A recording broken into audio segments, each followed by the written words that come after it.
Adelante. Buenas noches, Pío Moa. Hola, buenas noches.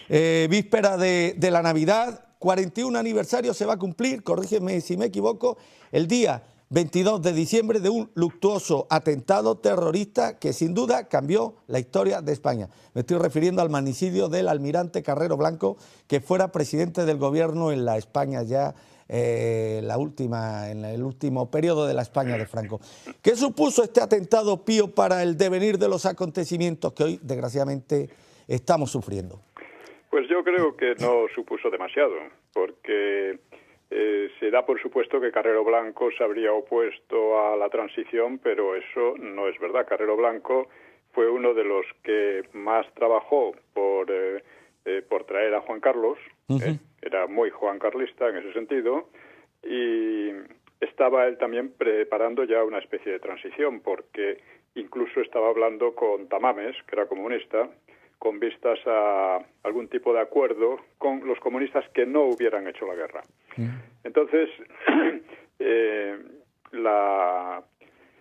es decir, además él había dicho que en cuanto Juan Carlos fuera rey, él dimitiría.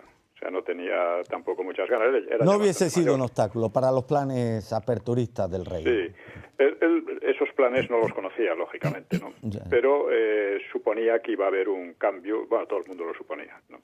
Lo que pasa es que ya Carrero, como otros, como Fraga, como Torcuato Fernández Miranda, pues estaban preparando ya una transición, porque el régimen, el franquismo, pues tenía el grave problema. O sea, por una parte, sin Franco era muy difícil que continuara, porque Franco tenía una autoridad moral y política que no tenía nadie más. Y en segundo lugar, la Iglesia se había distanciado del régimen, porque el régimen se declaraba católico, y en el momento en que después del Vaticano II la Iglesia renuncia a la confesionalidad, pues prácticamente deja en el vacío a Franco, ¿no? Y al franquismo, ¿no? Que eran los que la habían salvado del exterminio, porque la Iglesia estuvo muy...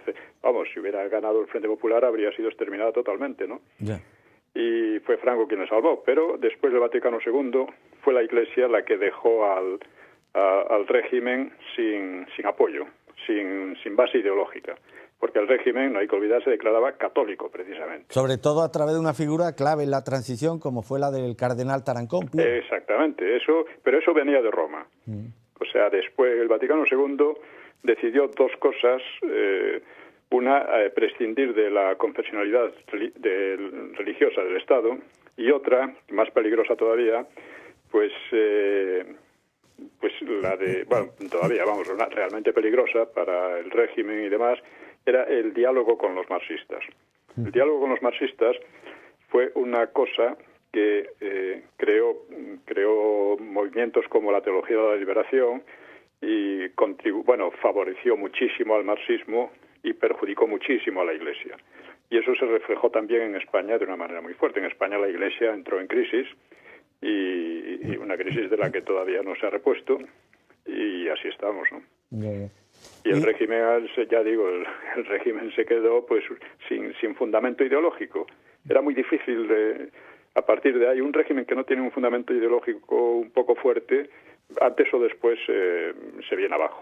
Incluso hubo algunos reputados representantes del régimen franquista que en aquella época ya apuntaban directamente a la Iglesia en la responsabilidad que estaba empezando a asumir de cara a la ruptura con el régimen del que había emanado pues todo lo que era entonces y demás. ¿Recuerdas, Pío, en la famosa misa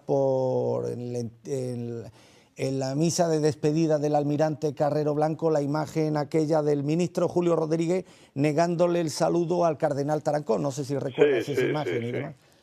Sí, o sea, en el régimen estaban muy enfadados con Tarancón, y es normal, porque es que la Iglesia estaba, no solo había, dejado en el vacío al régimen, sino que además estaba patrocinando y favoreciendo pues a los comunistas, a los separatistas, incluso a los terroristas de la ETA y otros, ¿no? Esto claro, al régimen le sentaba extremadamente mal. Cosa que es muy lógica, por otra parte. A mí me encantaría, si viviera, ya desgraciadamente para él murió hace algunos años, pero tener hoy la oportunidad de entrevistar a un Tarancón vivo para hacerle una pregunta clave, Pío.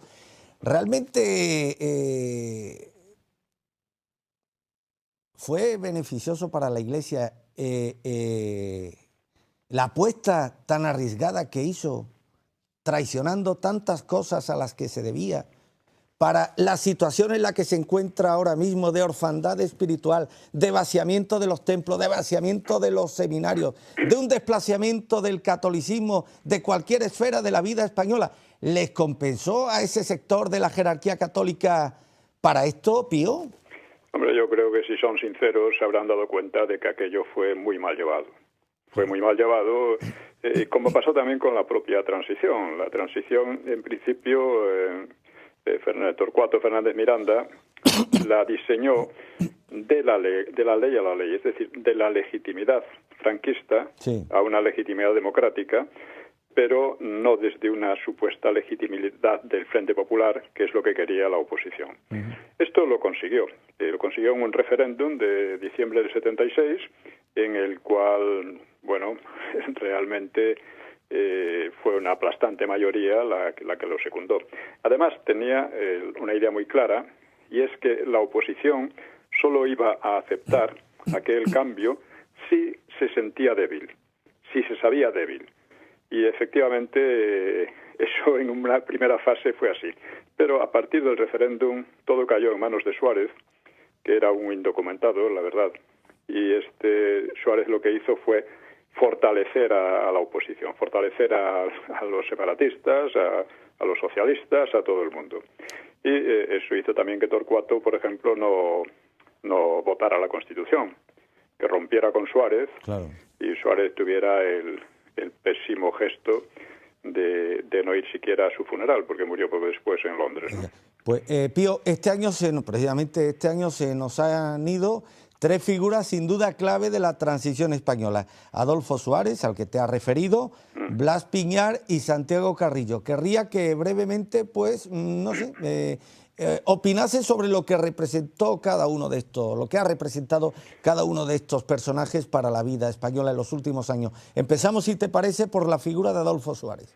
Pues Suárez fue un gobernante de muy baja calidad, no tenía nada de estadista, era un personaje pues con cierto don de gentes para bandearse con unos y con otros, pero que tenía de la política un concepto más bien de chanchullo, vamos a decir así. Ajá. Entonces, lo que había avanzado con Fernández Miranda lo echó él a perder, porque además el rey se parecía mucho a él. Es decir, los dos eran muy frívolos, bastante banales, muy poco leídos. O sea, los dos prácticamente se decía que no habían leído un libro en su vida o que no lo habían terminado, ¿no? Y en cambio eran pues personajes pues simpáticos, pero claro, eso para un proceso tan importante como fue la transición, eso era realmente muy poca cosa. Y así la transición empezó a despeñarse ya con una constitución ambigua que vamos, favorecía los separatismos, entre otras muchas cosas, ¿no? Sí, Santiago Suárez para mí fue un personaje el antiestadista. El antiestadista. Era el político de ocasión que en una situación en que no hay problemas puede funcionar, pero en una situación de aquel tipo no. Santiago Carrillo, Pío. Santiago Carrillo pues define muy bien a Suárez también, porque Santiago Carrillo es el personaje realmente nefasto, es el autor de Paracuellos del Jarama, hizo asesinar a muchos comunistas también, ha estado siempre mezclado en asuntos extremadamente sangrientos y turbios, lo que decía Semprún, en asuntos, como le llamaba, de sangre y mierda, ¿no? Y este hombre, pues, debido a la falta de sentido político de fondo que tuvo la transición con Suárez, pues ha quedado como un modelo de demócrata. O sea, un señor que era marxista-leninista, que es la doctrina más totalitaria del siglo XX, que aparezca como demócrata, revela muy bien en la falta de sentido, la falta de ética y la falta de seriedad política de aquellos políticos de la transición, ¿no? Y por último, Pío, Blas Piñar. Blas Piñar, las críticas que hacía a la transición y a todo esto eran muy acertadas. Unas críticas no solo las hacía él, las hacía Julián Marías, los hizo el propio Torcuato, Fernández Miranda, etcétera, ¿no? Eran unas críticas en general acertadas. Lo que ya no me parece que fuera tan acertado eran los remedios que él proponía, porque el régimen tal como estaba no podía continuar. Insisto, ¿por qué no podía continuar? Pues no podía continuar porque era un régimen católico y los católicos, es decir, la Iglesia, lo había abandonado. Entonces era necesaria una transición. Ahora, que la transición se hizo muy mal y que lo estamos pagando ahora, eso también es evidente. Pío, ¿qué podemos o debemos esperar de la España del 2015? Pues de momento yo creo que va a seguir un proceso de putrefacción de lo que se hizo en aquella transición tan mediocremente hecha. Es un proceso de putrefacción que ya dura bastantes años. Disculpa, perdón, ¿ese que está sobreimpresionado es Pío? ¿Cómo? No, perdona, es a mis compañeros de control. Ah, perfecto. Continúa, perdón. Sí, digo que lo que creo que va a ocurrir es, por una parte, que la casta política que se formó pues está en crisis. Es una crisis que es de esperar que se agudice y que gracias a esta crisis salgan fuerzas nuevas. Lo que pasa es que esas fuerzas, la única fuerza nueva potente que ahora se ve es la de Podemos, que es peor el remedio que la enfermedad. Yeah. Entonces tenemos una casta política nefasta y cuya crisis, cuya mala política, cuya demagogia ha hecho surgir un pequeño monstruo como Podemos. Pequeño, espero que no llegue a ser más grande, ¿no? Y además se ha dado un caso insólito, yo creo que sin precedentes en la vida política española y demás. Es que por primera vez surge un proyecto político con serias posibilidades electorales, pero no, ese proyecto político se nos ha ido la imagen. No ha sido capaz de aglutinar la ilusión de la gente. La gente no confía en ese proyecto político, simplemente ha sido capaz de agarrar el cabreo y el descontento ciudadano. Y el PSOE, y que el resultado no sea Podemos, pues, sino Pío, algo más serio.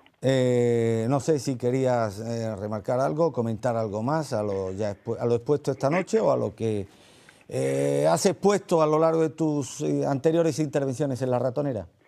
Sí, bueno, simplemente yo no sé si saben que tengo un programa de historia que se llama Cita con la Historia en Radio Inter los domingos de 4 a 5 y que lo pueden encontrar también en podcast, en Internet y en YouTube.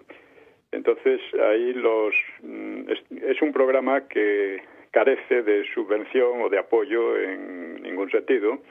Por lo tanto, estamos haciendo una campaña de microfinanciación para que los oyentes se comprometan apoyando el programa con 100 o 200 euros al año, con lo cual tendríamos para un año, es decir, si reunimos 30.000 euros, que con 30.000 euros saldríamos adelante para este año, ¿no? Y es lo que queremos. La gente puede buscar los programas y ver que es una especie de desafío a la ley de memoria histórica y una recuperación de la verdadera historia. Estamos tratando desde temas de historia reciente hasta temas antiguos, ¿no? Del nacimiento de España, etcétera. Y de historia reciente, pues, por ejemplo, este domingo será sobre la Primera Guerra Mundial y España, la neutralidad española, que es un tema muy interesante. Hemos hablado de la Inquisición, hemos hablado de la represión de posguerra, de todas estas cuestiones que la memoria histórica está tratando de enturbiar, ¿no? Y por último ya, Pío, ¿el próximo libro para cuándo? El próximo libro saldrá dentro de 4 o 5 meses y será Los mitos del franquismo y del antifranquismo. Estupendo. Lo promocionaremos, como no podía ser de otra forma, aquí en esta tu casa, en La Ratonera, en Alerta Digital. Pues, Pío, agradeciéndote toda tu aportación a lo largo de este 2014 que se nos va y deseando otro fecundo 2015, al menos desde tus aportaciones históricas e intelectuales, en mi nombre y estoy seguro que en el de todos los televidentes. Un abrazo, gracias y hasta siempre. Pues muchas gracias y felices Pascuas y próspero Año Nuevo. Feliz Navidad, querido Pío Moa.